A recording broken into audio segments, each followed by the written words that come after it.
Hello and welcome to sportscovery.com. And today we have with us Sir Baichung Bhutia. And it's a wonderful day. Thank you, sir, for giving us this opportunity Thank you. to interview you. I have very simple and normal questions. I hope you're fine with that. Absolutely. Yeah. So, sir, what do you have to say about the current sponsorship scenario in the Indian football? And how do you think that better sponsorship deals can help the sport? See, I think it's slowly picking up with the sponsorship deals in Indian football, with especially the Indian Super League ISL that has come up.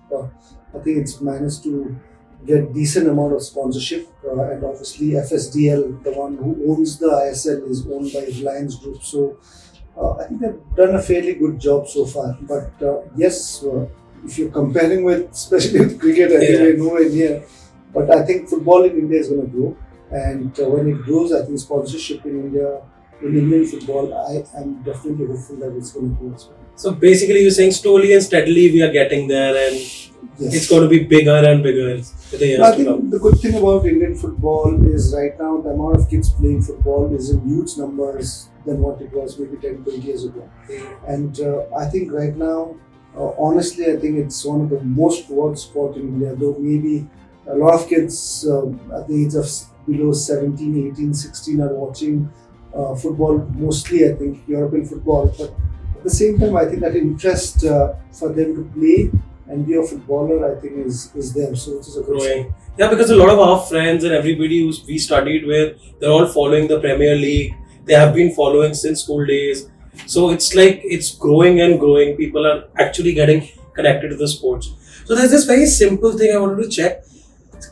Some say that sponsorships automatically follow with the increase in popularity, but in some ways we feel that to improve the sport, we would need sponsors.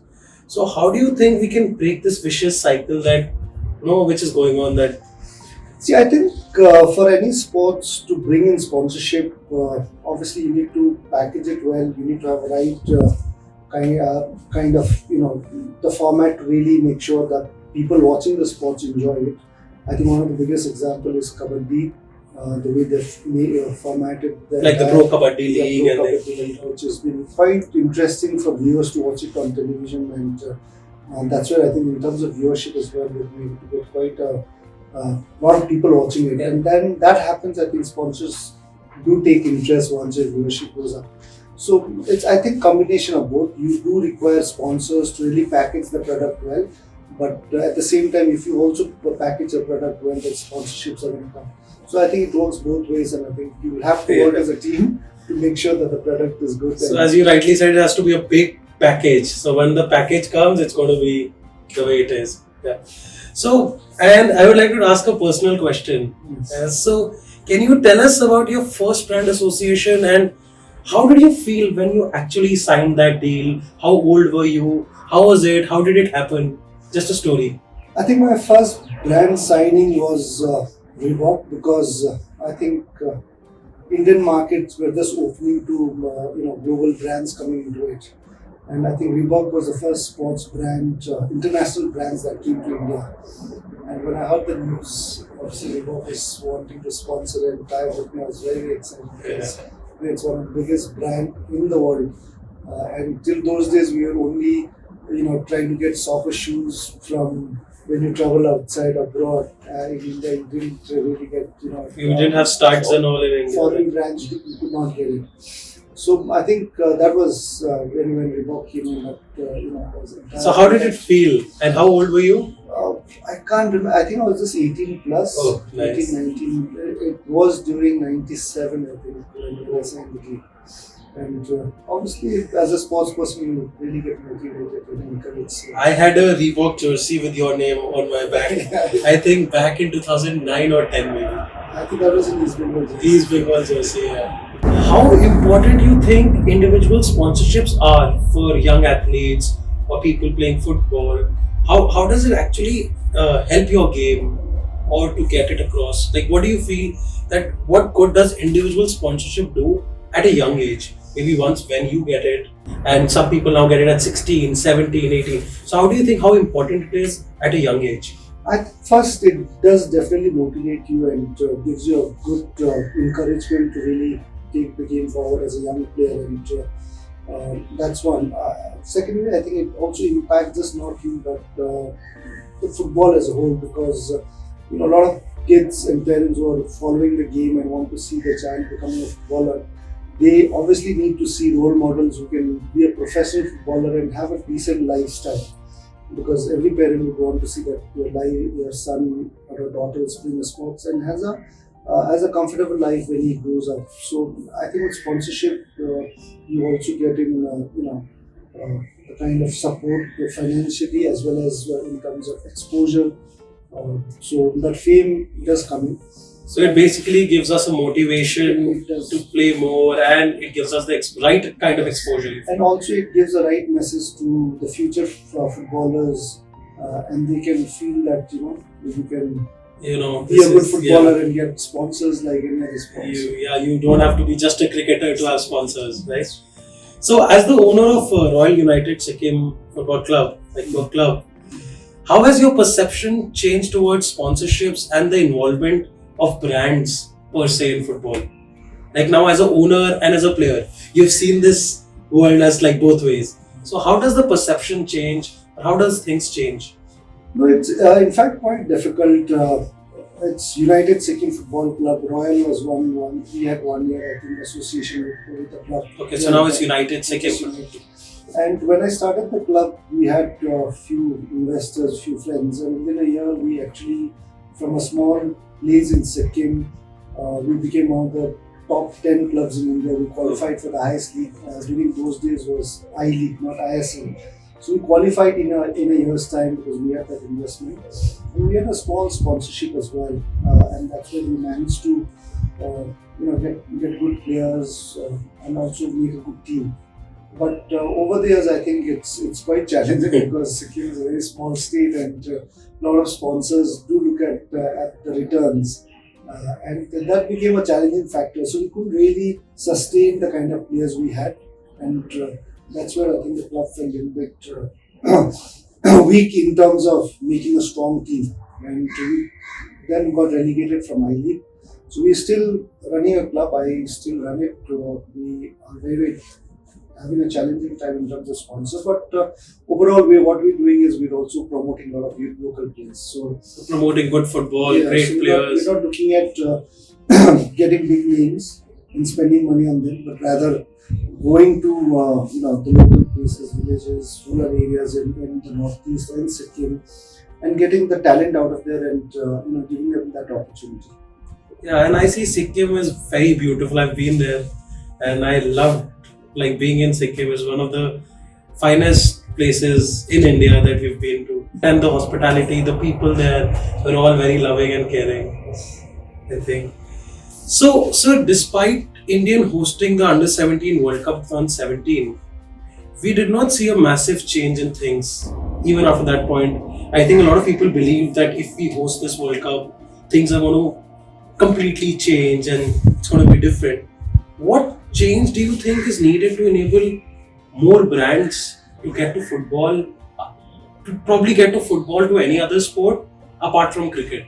What do you think? No, I think if people did think that after Under 17 World Cup, football in India is going to change. I think they were, really thinking Really optimistic. Very, very optimistic. But what did really happen? Obviously, Under 17 got a lot of interest in youth football, especially grassroots football, and which is very, very important.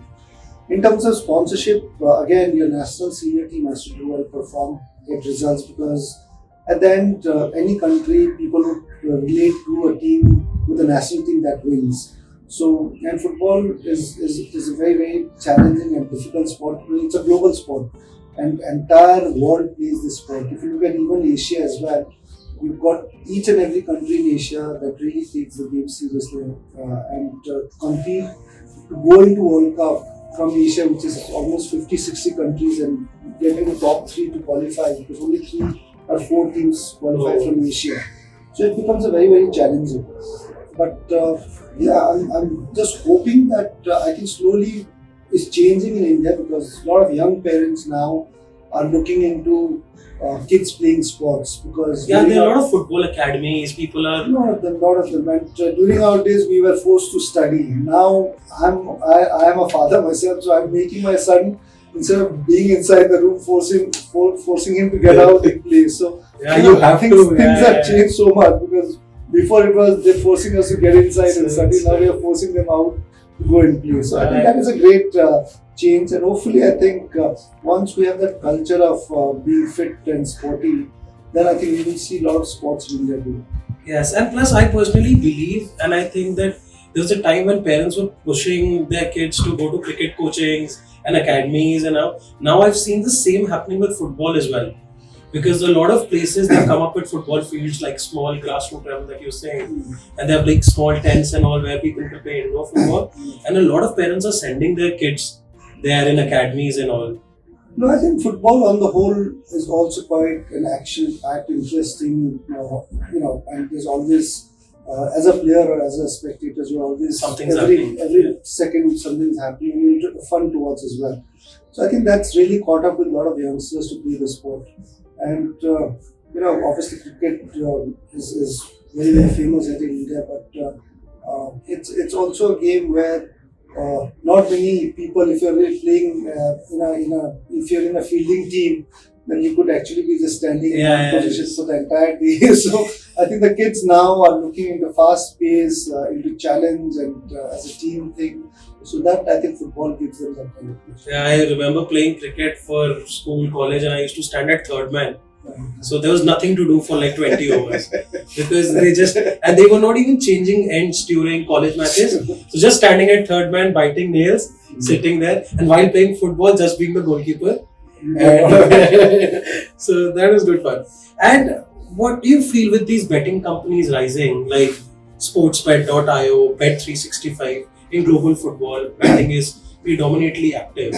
So, do you think Indian football will benefit if betting is made legal in India? In fact, I've been in a lot of sports body council with Government of India, and we've had a lot of discussion on betting in India. I think I've always supported, and I've been one of the first sports person to come out and say that sports betting or a betting in India should be legal, because if you look at right now, the betting what's happening in India is illegal. There are a lot of black markets that's happening.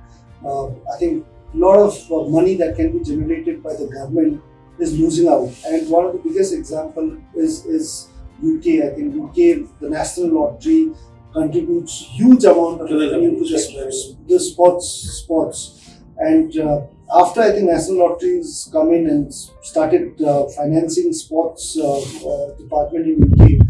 UK's England is amount of numbers of medals they won in Olympics is quite big. So I think similarly in sports betting we can have revenues that can go directly to the sports ministry, and that can help build infrastructure and build, because anyway we are losing out on black market, and there's a huge money which is already people are betting into it, and government is getting nothing out of it. So, there is something which is actually happening, but it's just happening behind the curtain.